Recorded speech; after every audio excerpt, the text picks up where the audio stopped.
what I'm showing here in this opening slide is a ballet dancer. She is dancing, and everybody knows this dance form. And what you are seeing above that is exactly what a nucleus does when it is placed in presence of a magnetic field. So it basically does this revolving motion, which is called the precessional motion. So it is kind of a ballet dancing. So the whole NMR, the whole technique is based on this dance. And that is what I'm going to talk about today, the dance of this nucleus or the nuclei in presence of magnetic field. The framework of the lecture, there are three basic parts. The first, I will talk about how do we dance, basically basic principle of NMR spectroscopy. Why do we dance? There is always a reason for doing something, and that means what are the applications of NMR spectroscopy. And the last one is what are we dancing nowadays? So what is modern things which are happening now? Apart from simply looking into the chemical shifts or J coupling and solving the structure of small compounds, from a viewpoint of a chemist, there are wide-reaching applications of NMR spectroscopy, and I'll be only touching a few of them. I always name this talk as a dance with nuclei. The reason for that is many years back, there was a very famous book which came from Ray Freeman, who is a big shot in the field of NMR spectroscopy. And he named that book Spin Choreography, because basically it is the dance of the nuclei. So, that is why I always name this talk as a dance with nuclei. So starting with the first part, I will go from the principles, the very, very principles. Everybody, whether you are a physicist or a chemist, you are aware of the topic of the thing called angular momentum. If I draw a very, very simple atom which has only one electron and a nucleus. So there are three types of angular momentum associated with this system. One is the angular momentum of the electron, notated here. I mean, the electron is shown here is in red, as a red circle. So the spin angular momentum of the electron, that which we always understand as कि जो electron अपने आसपास rotation करता है. So that उस motion की वजह से जो momentum आ रहा है, that is called the spin angular momentum of electron. The electron also do this orbital motion. उसकी वजह से it has another motion which is called orbital angular momentum, which is denoted by L here. It is a vector quantity. And then you have a third kind of angular momentum in this system, which is the spin angular momentum of nucleus. So nucleus is a big blue sphere over here. And it also, if you believe that it is also doing a spinning motion around its own axis, that will also lead to something called a spin angular momentum. So तीन तरह के angular momentum है in this small, simple system. Of a simple system, it is kind of an hydrogen atom with one electron, one nucleus, and there are three different kinds of angular momentum. Now, angular momentum, the magnitude of angular momentum depends on something called a spin angular momentum or spin quantum number of a nucleus. So this is the mathematical expression which is used to calculate the angular momentum. So if you know the spin quantum number, for example, the spin quantum number is half for an electron or for a hydrogen nucleus.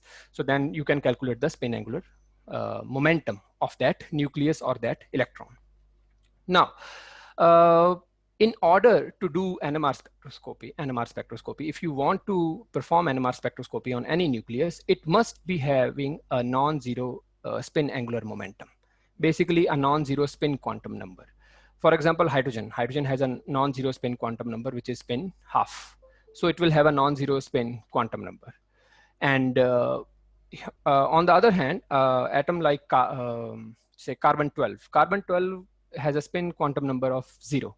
And because of that, it doesn't have any spin angular momentum. So you cannot do NMR spectroscopy of carbon-12. But you can do NMR spectroscopy of carbon-13. Carbon-13 is an isotope of carbon which has a spin quantum number of half again. So uska bhi spin angular momentum non-zero hoga, and then you can do the NMR spectroscopy. So basically you can do NMR spectroscopy of all the elements which are there in the periodic table. Every element in the periodic table has at least one isotope which has a non-zero spin quantum number. And that is why you can do NMR spectroscopy. It might not be the most abundant one, but there is always a possibility. So coming to the origin. So if a nucleus has a spin angular momentum donated by S over here, it will also have something called a magnetic moment. the magnetic moment of a nucleus is directly proportional to something called spin quantum, spin angular momentum.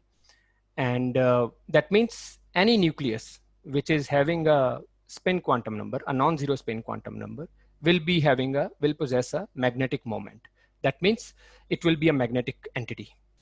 And the moment you will keep such a magnetic entity in presence of a magnetic field, an external magnetic field, what will happen is कि उस पे एक torque लगेगा.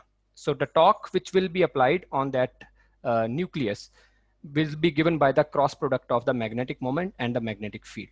Okay, so you have a magnetic nucleus, you keep that magnetic nucleus in presence of a magnetic field, a torque will be applied on that.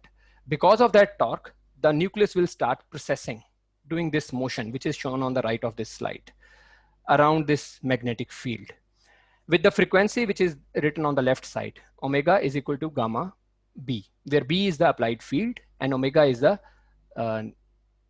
precessional frequency. It's basically angular frequency, angular velocity, or you can say. The gamma is something called a gyromagnetic ratio, which is specific for a particular nucleus.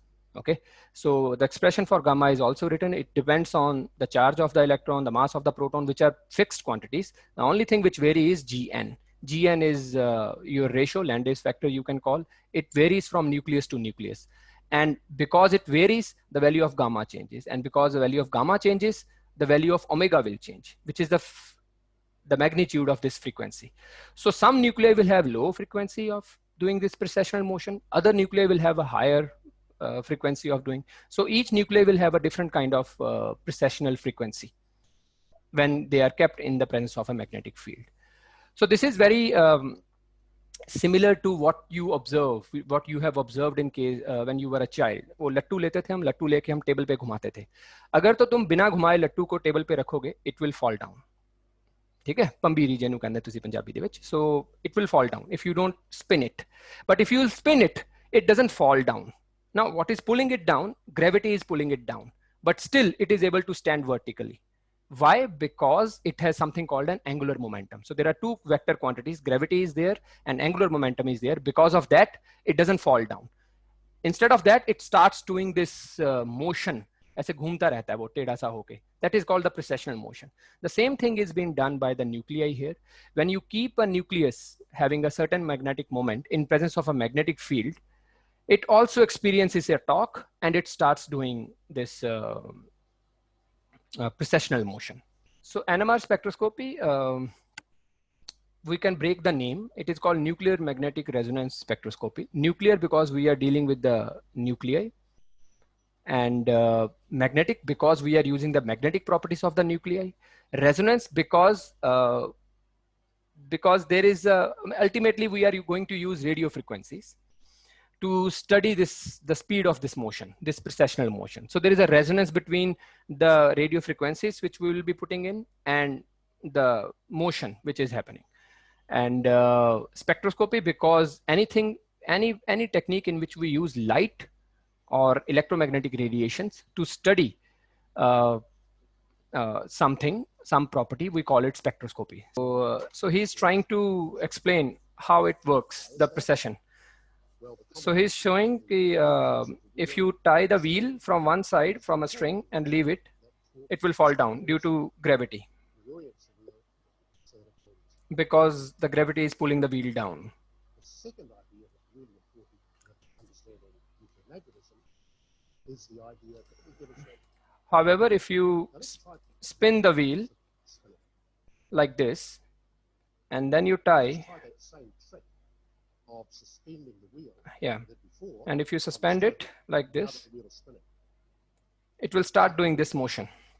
It will not fall down on its due to its weight. Okay, rather than it starts doing this motion, which you understand as the precessional motion. So the faster you spin, the faster is the precessional motion, and the angle also depends. So this is a demonstration. So what exactly the spins do. With this slide, we have already covered that what is the nuclear magnetic resonance spectroscopy. As I mentioned earlier, that the Larmor frequency of spin, when you will keep it in presence of a magnetic field, will depend on the strength of the field, and the constant of proportionality is called gyromagnetic ratio.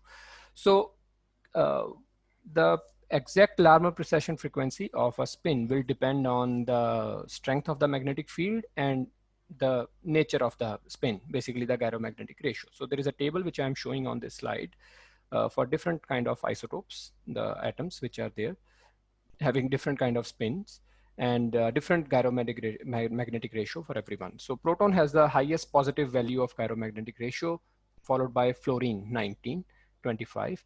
And similarly, phosphorus 31 is also having a very high gyromagnetic ratio. Now, why these are important? Because hydrogen and phosphorus are present in our body. Most of the biomolecules are made up of carbon, nitrogen, phosphorus, sulfur. These are the most abundant atoms in the biomolecules which are found in your body. So they have a very, very high gyromagnetic ratio. That means they will have a very, very high precessional frequency. So this is, it is the combination of this precessional frequency, gyromagnetic ratio, and the magnetic field, which will decide what will be the precessional frequency of a nucleus, of a nuclei in the presence of a magnetic field. For example, if you will keep all these nuclei in presence of 2.35 Tesla magnetic field, they will spin with different precessional frequencies. Hydrogens will spin with the precessional frequency of 100 megahertz. In comparison to that, carbon will only spin with the precessional frequency of 25 megahertz. So it is 1/4 of that, because its gyromagnetic ratio is nearly 1/4 of that of hydrogen. And so this, I mean, on top of that, hydrogen is also naturally abundant. Okay. On the other hand, carbon is not naturally abundant. So that is why when we study NMR spectroscopy, the most favorable or most popular nuclei to study NMR spectroscopy is hydrogen. There are two reasons. First of all, it is the most abundant atom in our body. I guess most of the molecules are made up of it. And then its natural abundant isotope, that is 1H, that is NMR active. And it has the highest Larmor precession frequency. So what is the use of highest Larmor precession frequency? That we will understand in the next slide. The common way of understanding spectroscopy is by energy level model diagram, which I have shown here. So जब भी आप spectroscopy पढ़ते हो, so there is, you always draw these energy levels, a ground state and an excited state, and there is an energy gap between them. You provide a sufficient amount of energy, atoms or nuclei or whatever, they will, electrons, they will jump from the ground level and go to the upper level. So that is how you study most of the spectroscopy. What I have been telling you till now is something different. That is, if you keep a nuclei in presence of a magnetic field, it does this dancing motion, the precessional motion. So there is a relationship direct. These are models to understand any technique. So what I have been discussing till now is called vector model. What you have discussed in most of your textbooks is something called energy level diagram model, energy level model.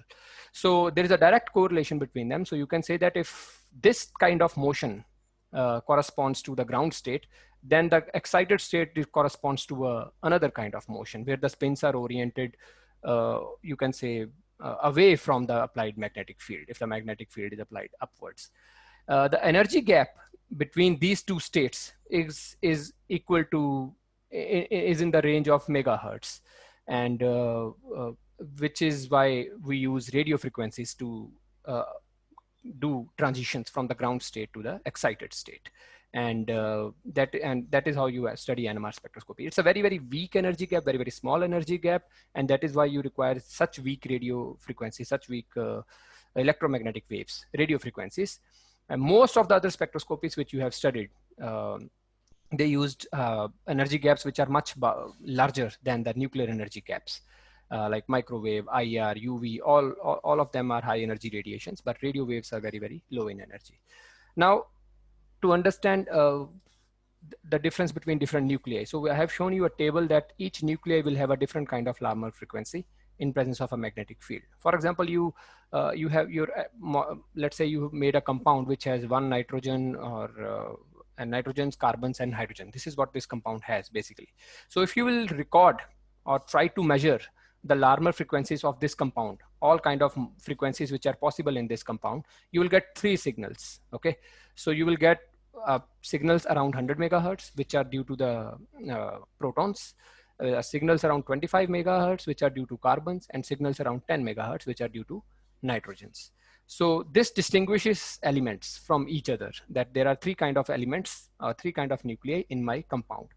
But initially that was what NMR was used for, to correct the masses and all that. But ultimately chemists found something very, very interesting. And one of those people who found it in the beginning was an Indian, S.S. Dharmati, who is the guy who came back to India and started the field of NMR spectroscopy in India. And what they noticed, that if you zoom in the region of 100 megahertz, what you see that not all the protons are having the same precessional frequency. All of them are hydrogen atoms.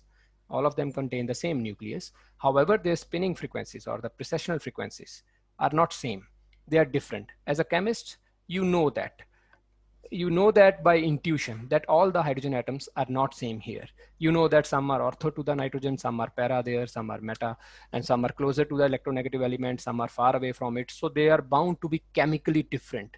What NMR spectroscopy showed is that you can identify the chemical difference between these isotopes, these elements, using this technique. So there are three types of hydrogens, and you get three signals, three different signals. And the ones which are closest to the nitrogen, they are giving the highest frequency, spinning frequency, and the ones which are farthest, at denoted by 3, they are farthest, they are giving a very, very low, a relatively lower frequency. And why is that happening? To understand, once again, you can say that if we are equating ballet dancers with NMR, so then we can say that hydrogen is a ballet dancer which can spin very, very fast around its axis. On the other hand, nitrogen is have a different kind of property. It doesn't spin that fast. Carbon has a different kind of thing. However, if you keep these hydrogens, like this hydrogen is present here, it has all the space to do all its dance. So she is right now in the middle of the stage, nobody is close to her, and she can dance as fast as she can. On the other hand, there is another ballet dancer which is squeezed between heavy or other people around it. So it will not be able to dance as carelessly as this person on the right can. So each ballet dancer will have a different frequency, even though if they are clones of each other and they are equally efficient, they will not be dancing with the similar frequency. They will not be spinning with the similar frequency because of their location. And that is what is the reason here. The hydrogen atoms which are closest to the nitrogen, they are having a different kind of electronic environment around them. And the hydrogens which are numbered 3, they are having a different kind of electronic environment around them. And that is why each one of them are having different kind of spinning frequency. This phenomena is something called chemical shielding. So what happens is that, for example, on the left side, there is an isolated proton, a proton which doesn't have any electronic cloud around it. Now, जितना भी field आप लोग बाहर से लगाओगे, उस nucleus को उतना ही फील्ड एक्सपीरियंस होगा. And because of that, I mean, energy gap will be created as much as it can be. On the other hand, on the right side, there is a proton which is surrounded by an electron density. Now, this electron density does a job, a special job in presence of the magnetic field. When you apply the magnetic field, this electron density rearranges itself in such a way that it creates a small magnetic field in the opposite direction opposite to the applied field. So what happens is the nucleus feels slightly lower magnetic field. Because it is experiencing slightly lower magnetic field, the energy gap between the two levels which are created is smaller. So in other words, you can say that this will require more energy. An isolated proton will require more energy to jump, to do the transition from the ground state to the excited state. On the other hand, an electron, a nuclei which is surrounded by the electrons will require very relatively smaller energy. So you call the proton on the left side as chemically de-shielded and the proton on the right side as chemically shielded. The ones which are shielded by the electrons are called chemically shielded. They spin slow. The ones which are shielded, they spin slow. The ones which are not shielded, they spin fast. So this is how you characterize the protons in your compounds. Like what is shown in this slide is some of the most common protons in the commonly found functional groups in organic molecules. And where do they resonate? What is the value? So there is on the bottom is shown a scale which is in ppm. What is parts per million? It is called parts per million scale. So you can say that the things which are closer to the 0, they are called shielded protons. So, and the things which are on the left side, the protons which are on the left side, they are called d-shielded protons. Basically, the ones which are protons which are attached or very close to the oxygens or electronegative elements, they are having a higher value of, you can also say that the ones on the left are the ones which spin faster, or they are having higher energy gaps. So if there is an electronegative element directly attached or closer to a hydrogen atom, it removes or it reduces the electron density around the nucleus. And because of that, the nucleus experiences more field. And because of that, it spins faster, and that it has a higher ppm value. So for example, there is an example how chemical shift is useful. So there are two compounds, they're having the same empirical formula. And if you see, the difference is only the location of the oxygen. And that results in a lot of change in the look, the way the spectrum look. Okay, so on the left side, the compound gives only one signal. There is only one type of hydrogen. All the hydrogen atoms, they are same. Chemically, they are same. They are equidistant from the oxygen and the carbons. So they are basically equivalent. However, on the compound on the right side, each, the methyl protons are different, the ethyl protons are different, and the OH proton is different, and everybody gives a different kind of signal. So you can right away distinguish between these two compounds, even though they contain the same kind of atoms and nuclei in them, but because of their chemical nature, they give a different kind of spectral features.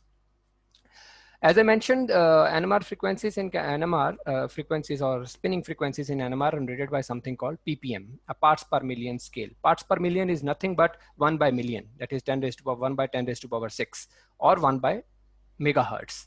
Okay, so this is the formula to calculate ppm.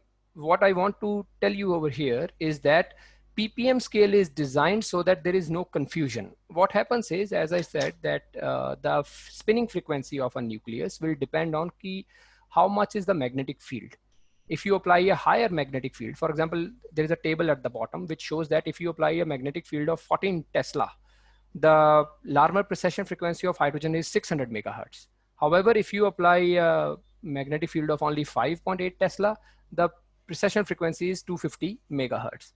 Now, there are two people in the world. Let's say somebody has a higher magnetic field and they recorded the spectrum of their compound, and their protons, they all came around, gave frequencies around 600 megahertz.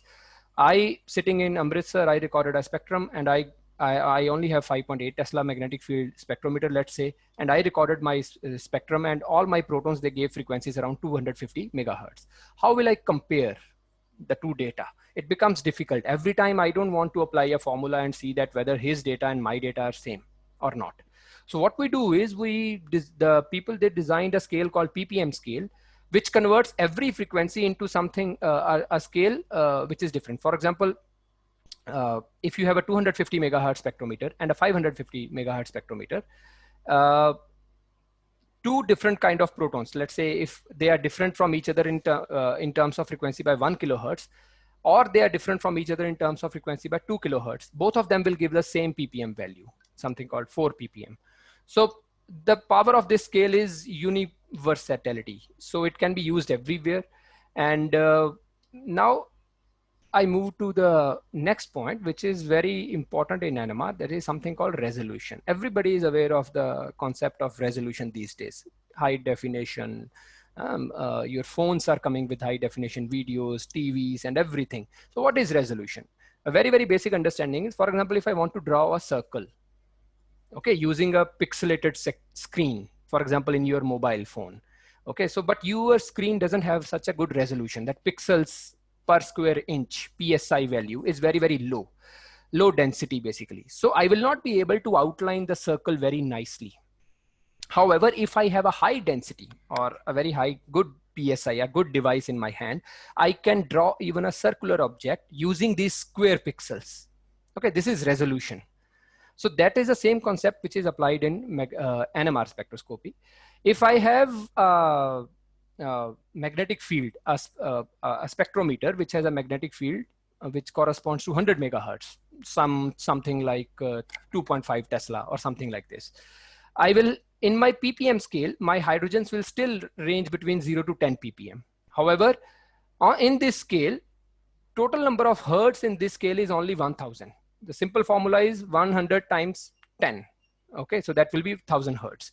So basically number of hertz in this 0 to 10 ppm scale is only 1000. However, if I compare it with the higher field, if I have a very, very high magnetic field, let's say a 10 or 11 Tesla, something like this, 11, 12 Tesla. So what is happening is my 0 to 10 ppm scale, it contains now 6000 hertz. Okay, according to the formula which we used in the previous slide. So it is like adding pixels to my screen. So what is the use of this thing? For example, I have a compound which has 3 signals. Okay, if I look at the bottom one, I have a very, very cheap spectrometer. I don't have a good resolution. So what happens is that there are 3 signals which are coming at, let's say 3 ppm, 3.2 ppm, and 3.4 ppm. What happens is, because I do not have good resolution, the dots which are shown, there are lines which are shown in red. Okay, so there I will get signal in these 2 lines. I would not be able to distinguish between these 3 because I do not have a good resolution. On the other hand, if I'm using a high magnetic field, okay, I have many dots in this 0 to 10 ppm window on the top. So I can easily identify the exact location of each and every peak. Okay, even though the distance between these dancers are same, but I can identify each and every tile, that this particular dancer is standing on this tile and this one is standing on this tile. However, in the other case, it is very difficult to identify that which dancer is standing where. Okay, so that is the power of resolution. So higher is the magnetic field, higher is the resolution, and you can distinguish between the peaks much more efficiently. So resolution is directly proportional to strength of the applied field. For example, if you take a complicated compound, it becomes an even bigger problem. 100 megahertz spectrometer will be practically useless for any supramolecule. On the other hand, if you use the same, do it at a higher magnetic field, you can still will be able to distinguish between various protons. But there are far bigger problems. For example, if you want to record a proton spectrum of protein molecule, it has thousands of protons. Even if you use a very, very high magnetic field, you will not be able to resolve between these protons. It's very, very difficult. And and the cost, I mean, you can say that what can you do? You can increase the field further. To tell you, right now in the world, last month, they installed the strongest magnetic field, NMR magnet in the world, which is commercially available. Bruker installed it in Italy, Florence, and it is 1.2 gigahertz, 1200 megahertz. That's the strongest commercially available NMR spectrometer in the world. It costs, in Indian rupees, it costs around 138 crores. That's the cost of the instrument. So at GNDU, we have a 500 megahertz spectrometer in Amritsar, and it cost around 3 crores 5 years back. So that's the difference. So from 500, if you want to go to 1200, the cost is enormously high. Okay, it is not high when you go from 100 to 500, but when you go from 500 to 1000, it becomes exponentially high. Okay, so it is not easy to keep on increasing the fields. The instruments are extremely costly, and it is not only the cost. Running these instruments is also very, very expensive. So what is the way out? The way out is people find out many different ways. One of them is Fourier transform NMR spectroscopy, which I will not discuss here. Other common method is called multidimensional NMR. So what is multidimensional NMR? I will only discuss a very, very simple example. For example, you have recorded a one-dimensional NMR at 100 megahertz, which is shown at the bottom. In multidimensional NMR, you create another axis. You have x-axis, now you created another axis called y-axis, which is also same, 0 to 10 ppm, 0 to 10 ppm, okay? And then you create a two-dimensional plot. So in this two-dimensional plot, the diagonal is nothing but your conventional one-dimensional spectrum, nothing else. It's the same information, but now presented in a different way. Okay, purana saman nayi package mein. So you have a one-dimensional spectrum along the diagonal of the square. Okay, but what is interesting here is you have created a lot of additional space above the diagonal and below the diagonal in the off diagonal space. Okay, you can do very nice tricks in this off diagonal space. For example, you can do a certain trick to find out who is a couple in this whole dancing environment, or who are friends. I mean, who two are friends. I mean, you can identify what is the relationship between these different peaks with each other. How what is the distance between two protons how they are coupled, whether they are coupled by bond or they are coupled through space, and all those things. So all this information can be extracted in this off diagonal space where the circles have been drawn, and that can be used to improve the resolution. Okay, so that is what the basic principle of a two-dimensional NMR spectroscopy is. The off diagonal peaks are the ones which give us information in addition to the frequency of the nucleus. जो chemical shift value है, that we always anyways we are going to get, but what we get in addition is information about a different kind of information, the location, the distance of a proton from other protons, all these kind of information. For example, a very common basic experiment is called 2D 1H COSY. So COSY is correlation spectroscopy, an acronym for that. So this is a dipeptide. So in this dipeptide, on the right side is shown the two-dimensional COSY spectrum of this dipeptide. There are 5 types of protons denoted by 5 black dots in this two-dimensional spectrum and on the diagonal. And what you see in the off-diagonal space is are hollow circles. Okay, and these hollow circles are between the peaks which are related to each other. So COSY, what COSY does is it tells us that which proton is coupled to another proton via 3-bond J coupling. Okay, so you will see cross peaks, these hollow circles between those protons. Okay, for example, between this and this protons which are coupled via 3-bond J coupling. Similarly, there is an experiment called NOSY. It gives cross peaks between those protons which are coupled via each other through space. They do not need any chemical bonded coupling. They can even talk to each other via space. So using these kind of fancy experiments, one can find out apart from the chemical shifts, one can also find out the distance of the protons from each other and how they work. So this is the power of multidimensional NMR spectroscopy, and that is how you can improve the resolution. I move to the second part of the talk, which is that why do we dance, or basically what are the applications of NMR spectroscopy. The first and the foremost application for a chemist is product identification. And that is, for example, I already gave you this example. In order to find out whether I have made the right product in my reaction or not. As a chemist, I do several reactions in my lab, and I want to figure out or know whether I have made the right products or not. And NMR is one of the most powerful techniques available at the moment to figure this out. Second is quality control. You can also figure out that how much impurity is there in my compound. You can quantify the amount of impurities in my compounds using NMR spectroscopy.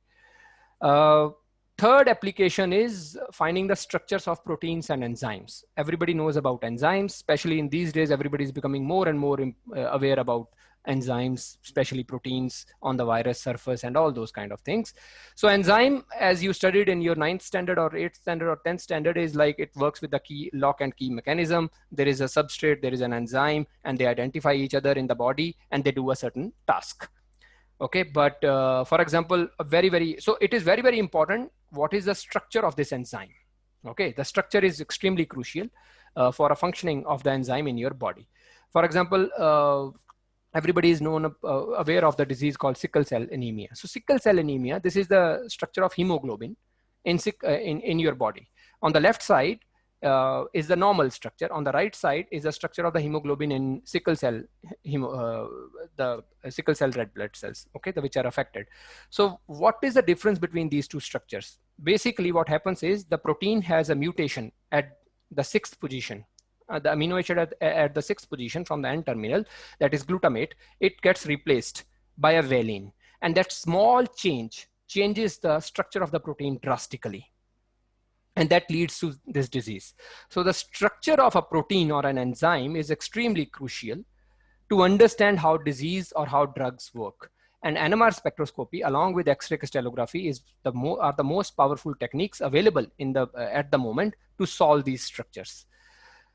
Another application of NMR spectroscopy is magnetic resonance imaging. Everybody is aware of this technique. MRI, doctors tell you to do MRI scanning time to time. MRI is nothing. It's the same thing what is NMR, but it is called MRI, magnetic resonance imaging. Two words are same. Magnetic is same, resonance is same. Nuclear is replaced by imaging. There are two reasons. First of all, the actual reason, here you get the images of a person outside. Okay.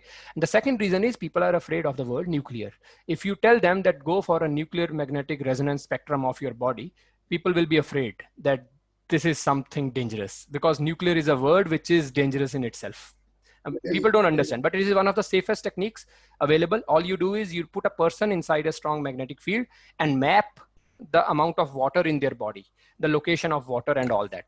So if if a certain part of your body is not working properly normally, the distribution of water or protons in that region will be tampered with, and you will be able to identify that this region is doing certain funny things. And that is what MRI is. Principally, technically, it is same as NMR spectroscopy. There are differences the way it is applied, but the principle is same in these things. And the last part of my talk is, so what are we doing these days? So what are the new advances apart from this chemical shifts and all those things, structure solving? One of the new developments which happened in the past 20-30 years is solid state NMR spectroscopy. You can now do NMR spectroscopy of solid samples. Most of the NMR spectroscopy has been done in solution state, where you dissolve your compound, your protein, your enzyme in a buffer or a solvent, and you do NMR spectroscopy on it.